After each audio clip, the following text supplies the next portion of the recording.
Taylor Swift,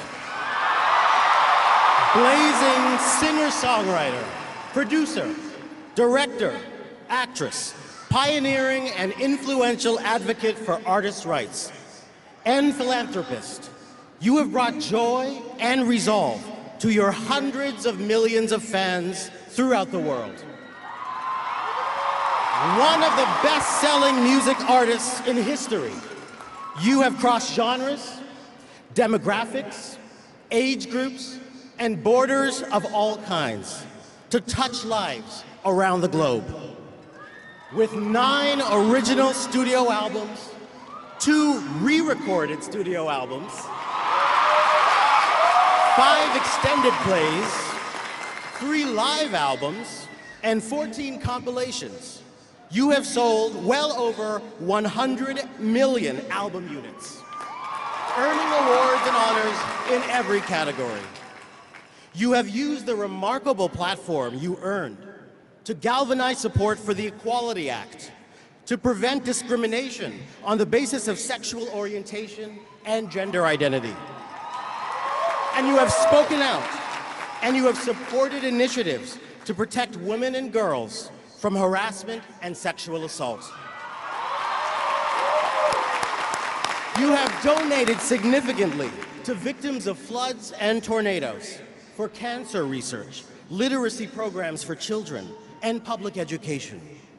You have fearlessly challenged the exploitation of music artists and successfully championed their right to be compensated for their work.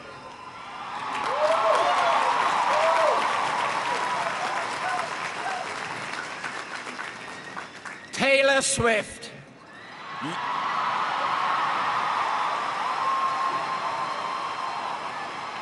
You are a role model across the world for your unprecedented talent and accomplishment, your fierce advocacy for protection of those facing discrimination, and your commitment to speaking out forcefully, eloquently, and effectively on behalf of all artists. By virtue of the authority vested in me, I am pleased to confer upon you the degree of Doctor of Fine Arts, honoris causa.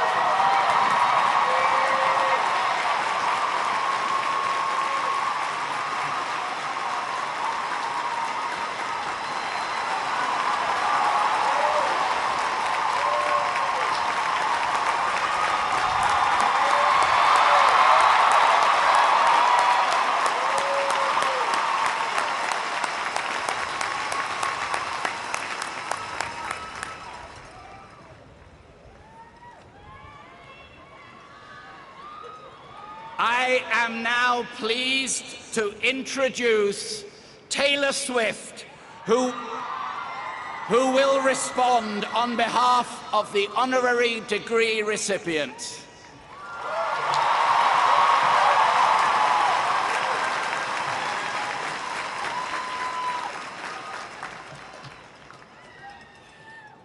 Hi, I'm Taylor.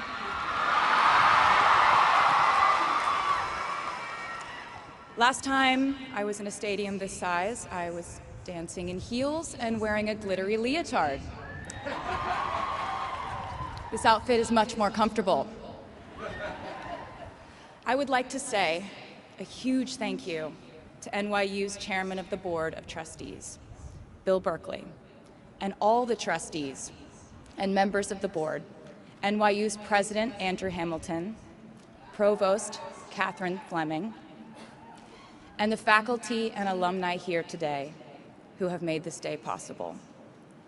I feel so proud to share this day with my fellow honorees, Susan Hockfield and Felix Matos Rodriguez, who humble me with the ways they improve our world with their work.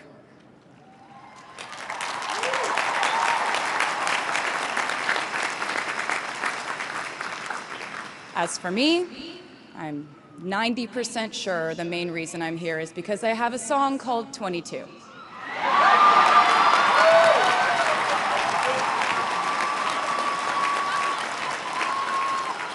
And let me just say, I am elated to be here with you today as we celebrate and graduate New York University's class of 2022.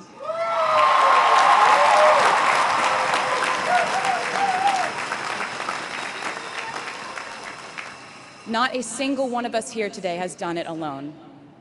We are each a patchwork quilt of those who have loved us, those who have believed in our futures, those who showed us empathy and kindness, or told us the truth, even when it wasn't easy to hear.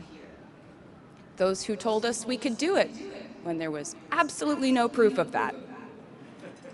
Someone read stories to you and taught you to dream and offered up some moral code of right and wrong for you to try and live by.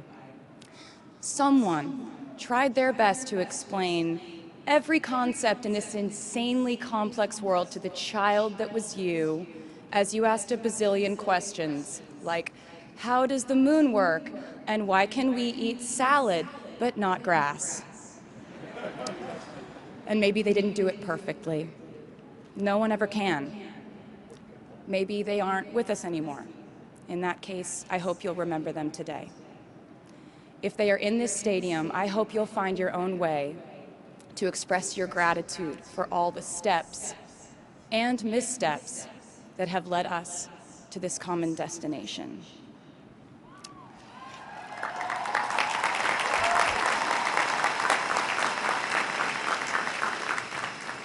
I know that words are supposed to be my thing, but I will never be able to find the words to thank my mom and dad, my brother Austin, for the sacrifices they made every day so I could go from singing in coffee houses to standing up here with you all today, because no words would ever be enough.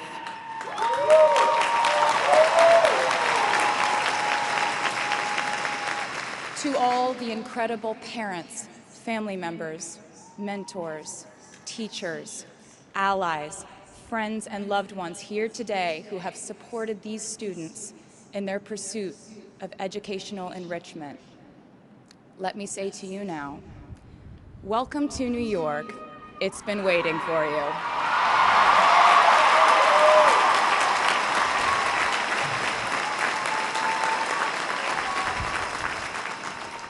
I'd like to thank NYU for making me, technically, on paper at least, a doctor.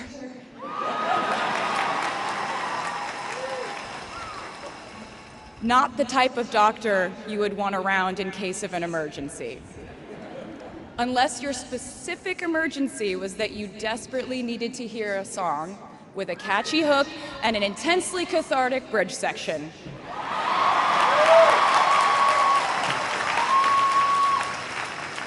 Or if your emergency was that you needed a person who can name over 50 breeds of cats in 1 minute. I never got to have a normal college experience, per se. I went to public high school until 10th grade, and then finished my education doing homeschool work on the floors of airport terminals. Then I went out on the road for radio tour, which sounds incredibly glamorous, but in reality, it consisted of a rental car, motels, and my mom and I pretending to have loud mother-daughter fights with each other during boarding so no one would want the empty seat between us on Southwest. As a kid, I always thought I would go away to college, imagining the posters I would hang on the wall of my freshman dorm. I even set the ending of my music video from my song Love Story at my fantasy imaginary college, where I meet a male model reading a book on the grass, and with one single glance, we realized we had been in love in our past lives. Which is exactly what you guys all experienced at some point in the last 4 years, right?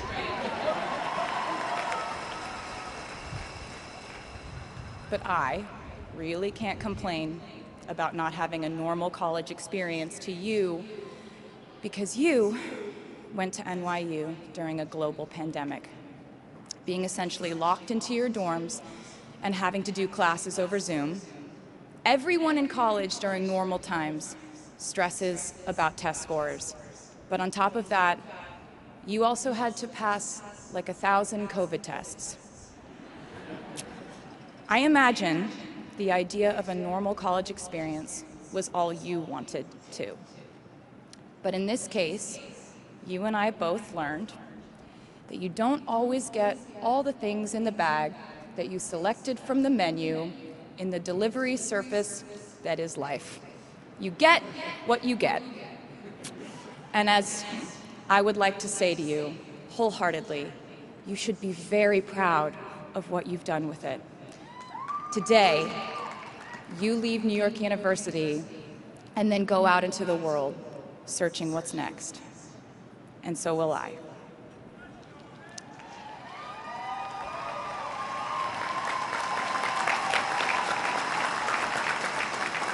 So as a rule, I try not to give anyone unsolicited advice unless they ask for it. I'll go into this more later. I guess I have been officially solicited in this situation to impart whatever wisdom I might have to tell you things that have helped me so far in my life. Please bear in mind that I in no way feel qualified to tell you what to do.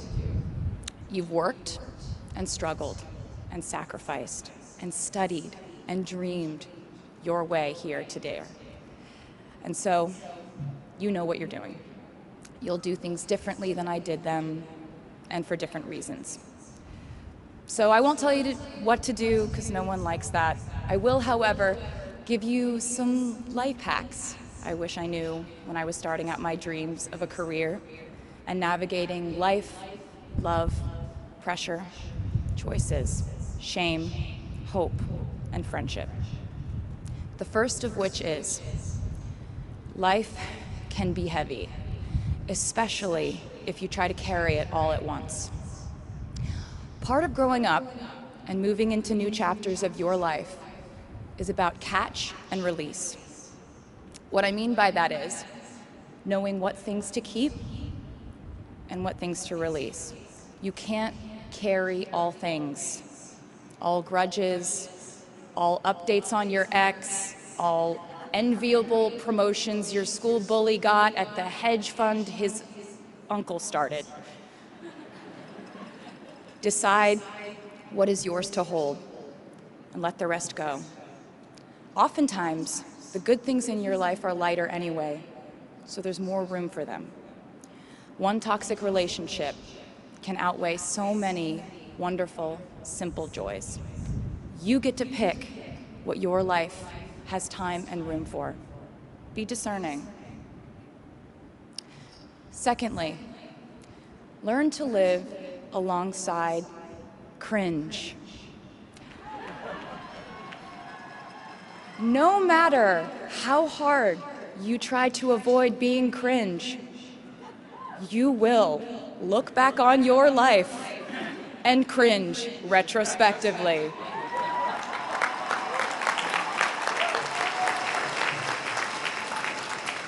Cringe is unavoidable over a lifetime.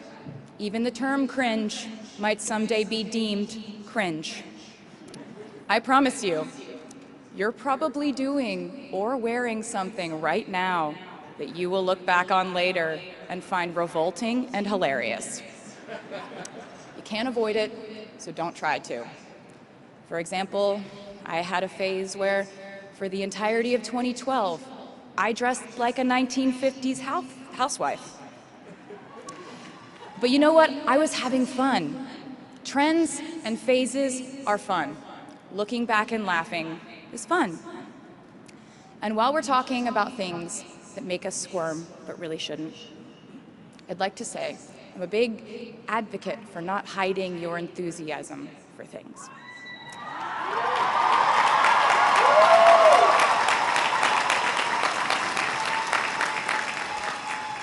It seems to me that there is a false stigma around eagerness in our culture of unbothered ambivalence.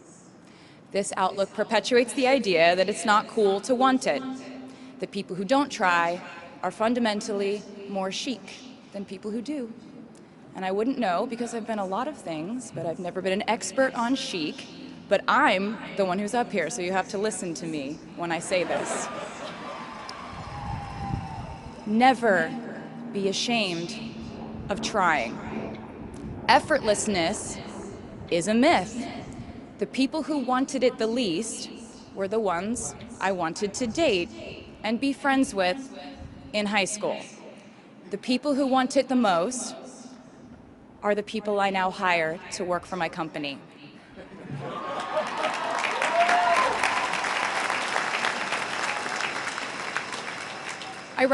I started writing songs when I was 12, and since then, it's been the compass guiding my life, and in turn, my life guided my writing. Everything I do is just an extension of my writing, whether it's directing videos or a short film, creating the visuals for a tour, or standing on a stage performing.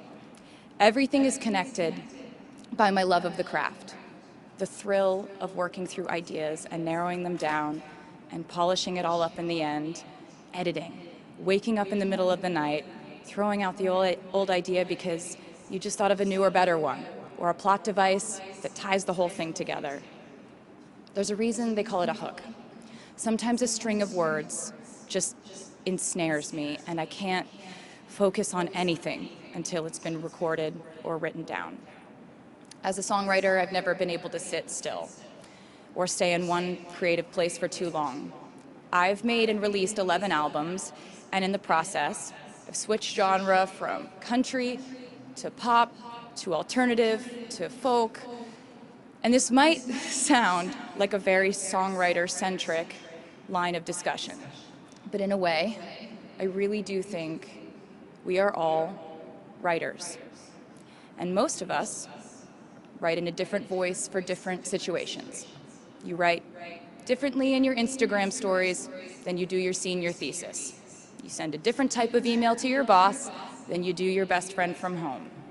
We are all literary chameleons, and I think it's fascinating. It's just a continuation of the idea that we are so many things all the time. And I know it can be really overwhelming figuring out who to be and when, who you are now, and how to act in order to get where you want to go. I have some good news. It's totally up to you.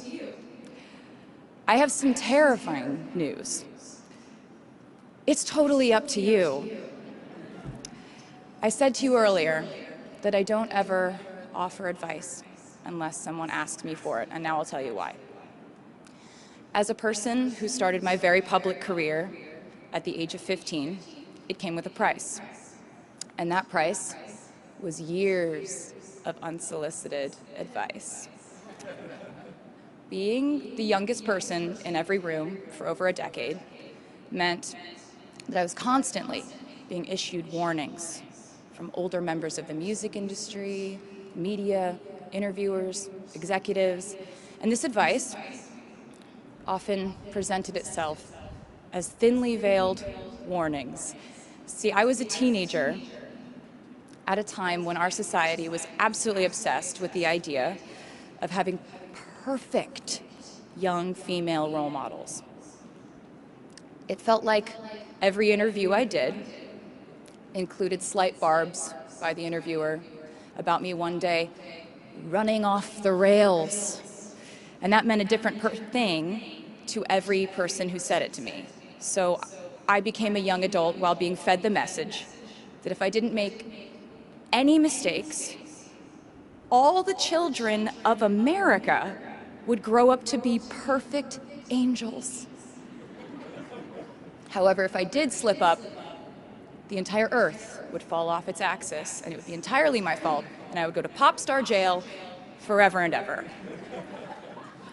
It was all centered around the idea that mistakes equal failure, and ultimately, the loss of any chance at a happy or rewarding life. This has not been my experience. My experience has been that my mistakes led to the best things in my life. And being embarrassed when you mess up, it's part of the human experience. Getting back up, dusting yourself off, and seeing who still wants to hang out with you afterward and laugh about it, that's a gift. The times I was told no, or wasn't included, wasn't chosen, didn't win, didn't make the cut, looking back, it really feels like those moments were as important, if not more crucial, than the moments I was told yes.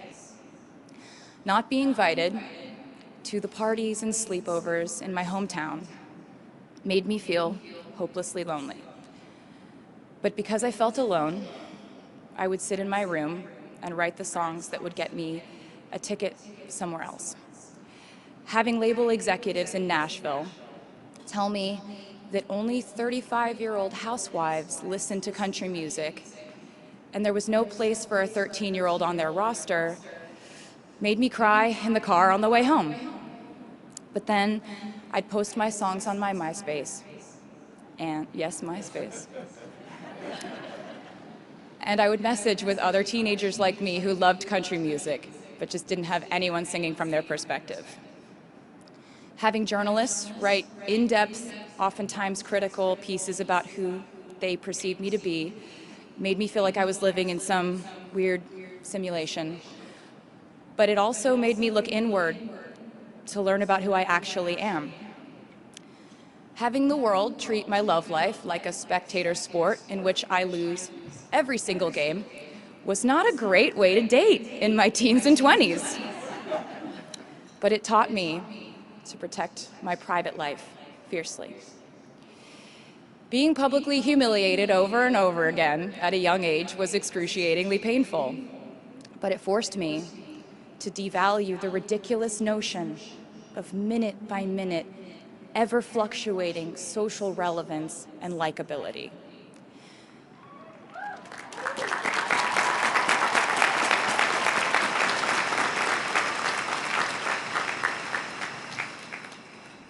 Getting canceled on the internet and nearly losing my career gave me an excellent knowledge of all the types of wine.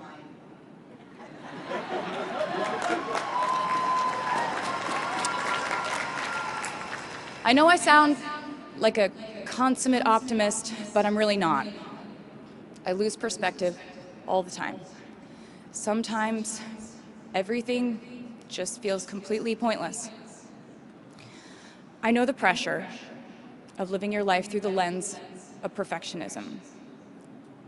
And I know that I'm talking to a group of perfectionists because you are here today graduating from NYU.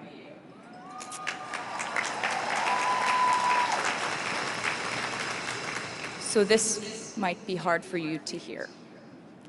In your life, you will inevitably misspeak, trust the wrong person, underreact, overreact, hurt the people who didn't deserve it, overthink, not think at all, self-sabotage, create a reality where only your experience exists, ruin perfectly good moments for yourself and others, deny any wrongdoing, not take the steps to make it right, feel very guilty, let the guilt eat at you, hit rock bottom, finally address the pain you caused, try to do better next time, rinse, repeat.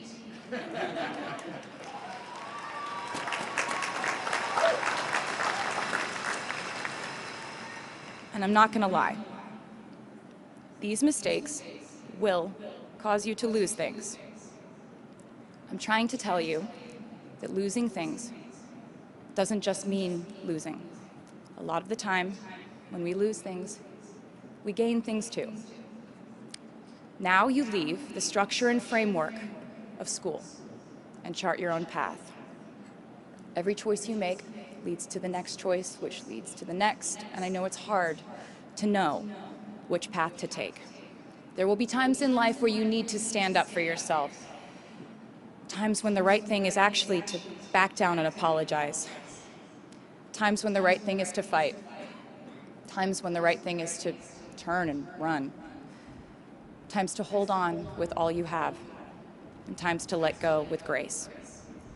Sometimes the right thing to do is to throw out the old schools of thought in the name of progress and reform. Sometimes the right thing to do is to sit and listen to the wisdom of those who have come before us. How will you know what the right choice is in these crucial moments? You won't. How do I give advice to this many people about their life choices? I won't. The scary news is you're on your own now. But the cool news is you're on your own now.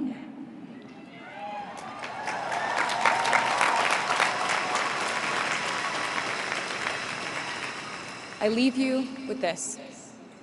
We are led by our gut instincts, our intuition, our desires and fears, our scars and our dreams. And you will screw it up sometimes. So will I. And when I do, you will most likely read about it on the internet. Anyway, hard things will happen to us. We will recover. We will learn from it. We will grow more resilient because of it. And as long as we are fortunate enough to be breathing, we will breathe in, breathe through, breathe deep, and breathe out. And I am a doctor now, so I know how breathing works. I hope you know how proud I am to share this day with you. We're doing this together, so let's just keep dancing like we're the class of 22.